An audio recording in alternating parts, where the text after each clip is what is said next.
السلام علیکم ورحمۃ اللہ وبرکاتہ۔ مغرب سے کچھ صاف صاف باتیں، قسط نمبر 14۔ ضرورت اور خواہش۔ انسانی ضروریات کی فہرست بہت لمبی نہیں، فضولیات کی فہرست بہت لمبی ہے۔ سب نے اپنی بنیاد اس پر رکھی ہے کہ زندگی کے تعیش کو مقصود بنا لو، معدہ اور نفس کو معبود مان لو، خدا کو نہ مانو، اس کی بالادستی کا انکار کرو، انسان کو ایک ترقی یافتہ جانور تسلیم کرو اور اس کی زیادہ سے زیادہ خواہشات کو پورا کرو۔ یہ سب اسی کا فساد ہے۔ جب تک یہ بنیاد باقی ہے، ہزار کوششوں کے باوجود سدھار ناممکن ہے۔ کسی شہر اور ملک کی تو کیا، ایک میونسپیلٹی کے رقبے کی اصلاح بھی نہیں ہوگی۔ غلط اجزاء سے صحیح مجموعہ کیسے بن سکتا ہے؟ آج انسانی افراد اور سوسائٹی کے اجزاء خراب اور ناقص ہیں۔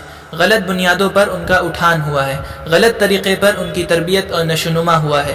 نتیجہ یہ ہے کہ آج سارے انسانی مجموعہ خراب، ناقص اور کمزور ہیں۔ جماعتیں افراد سے بنتی ہیں۔ جب تک افراد درست اور صالح نہیں ہوں گے، جماعتیں اور جماعتی کام کیسے درست ہو سکتا ہے؟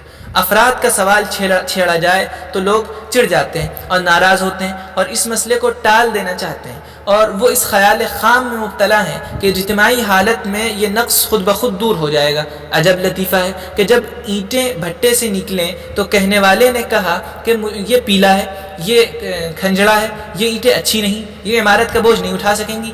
آپ نے جواب دیا محل بن جانے دو، وہ سب اینٹیں اچھی ہو جائیں گی۔ لیکن خراب اور ناقص اجزاء سے ایک اچھا مجموعہ کیسے تیار ہو سکتا ہے؟ بہت سے ممبروں سے ایک اچھی باڈی کیسے بن سکتی ہے؟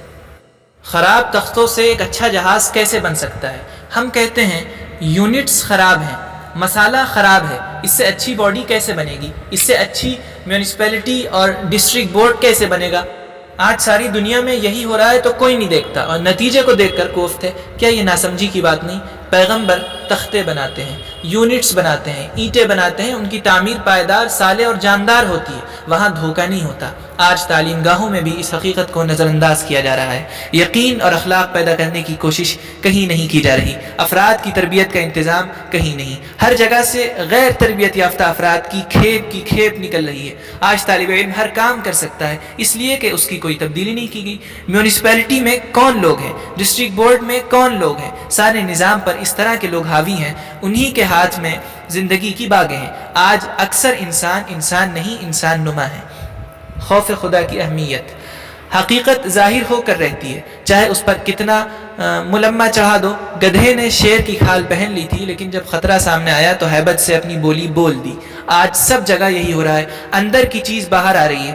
آپ میں سے بہت سے بھائی انتھک کوشش کر رہے ہیں، آپ میں سے بہت سے مخلص ہیں، لیکن کبھی آپ نے نیچے سے سدھار کی کوشش کی۔ لوگ پارٹی کے اقتدار کے پیچھے پڑے ہیں، لیکن کرنے کا کام یہ تھا کہ آدمیت کا احترام پیدا ہو، خدا کا خوف پیدا ہو۔ خدا کی بستی دکان نہیں ہے، خدا کی بستی کو دکان سمجھ لیا گیا ہے۔ ہر ایک دوسرے سے گاہک سمجھ کر معاملہ کرتا ہے۔ یہ تاجرانہ ذہنیت تباہ کن ہے۔ آج سب طرف لینا ہی لینا عام ہے، کہیں استاد شاگردوں کی کشمکش، کہیں مزدوروں اور کارخانہ داروں میں چپقلش۔ یہ سب کیوں؟ یہ سب اسی تاجرانہ ذہنیت کا نتیجہ ہے۔ پیغمبروں کا کہنا ہے کہ سب کے سب کا ایک دوسرے پر حق ہے اور سب کے ذمے فرائض ہیں، فرائض ادا کرنے میں مستعد ہوں اور حقوق حاصل کرنے میں فراخ دل۔ ہم یہی کہتے ہیں کہ آپ لوگ بھی یہی کرنے لگیں تو فضا بدلے، زندگی کا لطف آئے۔ آج لوٹ کھسوٹ کا بازار گرم ہے، ہر ایک کی نگاہ تجوری پر ہے، انسان کی مجبوری پر نہیں۔ ہمارا وجود ہر پارٹی سے زیادہ ضروری ہے۔ ہم اپنے پیغام کو ہر پارٹی کے لیے ضروری سمجھتے ہیں، اور ہمارا وجود ہر پارٹی سے زیادہ ضروری ہے، کیونکہ ہمارا کام ہو گیا تو انسانیت کا مہکتا ہوا گلدستہ بنے گا۔ آج کانٹے پیدا ہو رہے ہیں، آج انسان عنقا ہے۔ ہم کہنے آئے ہیں کہ انسانیت کی بحال لاؤ، انسانیت کو نکھارو۔ آج انسانیت کے درخت سے کانٹے اور کسیلے پھل پیدا ہو رہے ہیں، آپ انسانیت کے میٹھے پھل پیدا کیجیے۔ ہم آپ کے کاموں میں روڑے اٹکانے نہیں آئے، ہم یہ کہنے آئے ہیں کہ انسانیت کی خبر لیجیے۔ ہم اس بگڑی ہوئی دنیا کے خلاف خلش پیدا کرنے آئے ہیں، کاش یہ چبھن پیدا ہو۔ یہ پیغمبروں کا کام ہے جسے ہم یاد دلانے آئے ہیں۔ کوئی دماغ تک رہ جاتا ہے، کوئی پیٹ تک پہنچ جاتا ہے، کوئی کپڑوں اور مکان تک اٹک کر رہ جاتا ہے، لیکن مذہب خدا کے یقین اور محبت کے ساتھ دل میں اتر جاتا ہے۔ وہ آنکھوں کی کھٹک اور جلن دور کرتا ہے۔ آنکھوں کی سوئیاں نکالنا پیغمبروں ہی کا کام ہے، انہی کی محنتوں سے دل کی پھانسیں نکلیں اور دلوں کو اطمینان ملتا ہے۔ تمہاری حیثیت ایجنٹ یا ملازم کی نہیں، داعی اور رہبر کی ہے۔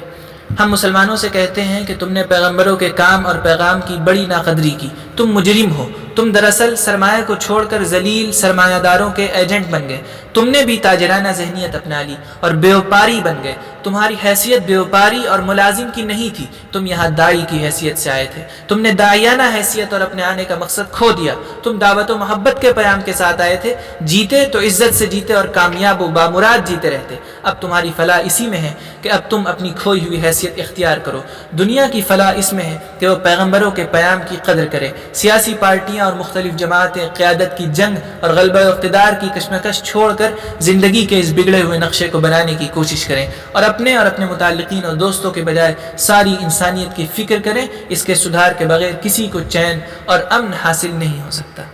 اب اس مضمون کے اختتام کے ساتھ یہ ویڈیو بھی ختم ہوتی ہے۔ اگر آپ بھی اس کتابی سفر میں ہمارے شریک رہنا چاہتے ہیں تو سبسکرائب کریے اس چینل کو اور بیل آئیکن کا بٹن ضرور دبائیں۔